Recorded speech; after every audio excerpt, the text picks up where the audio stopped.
Поднять паруса и поймать попутный ветер в Казань приехали юные яхтсмены из 14 регионов страны, от Тюмени до Калининграда. Всего более 100 участников. Определить сильнейших предстоит в самой зрелищной дисциплине парусного спорта – командных соревнованиях. Сегодня прошли тренировочные заезды. Нужно научиться понимать, где дует больше ветра, что вообще происходит на воде, быть очень внимательным и выносливым.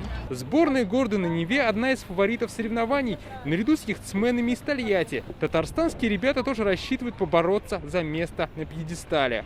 Да, мы знаем здесь акваторию немножко, мы чуть больше здесь гонялись, и мы просто знаем здесь ветра.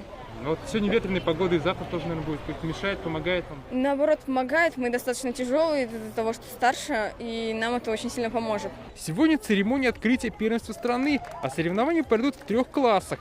В классе «Оптимист» каждая команда будет состоять из 4 экипажей. В заездах «Кадет» из М8 из 2.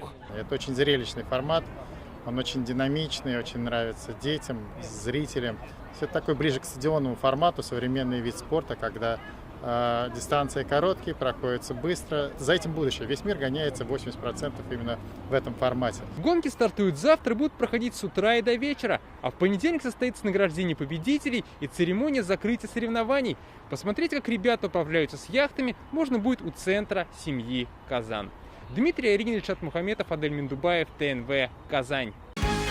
Закажи рекламу на ТНВ. Телефон в Казани 5 705 100.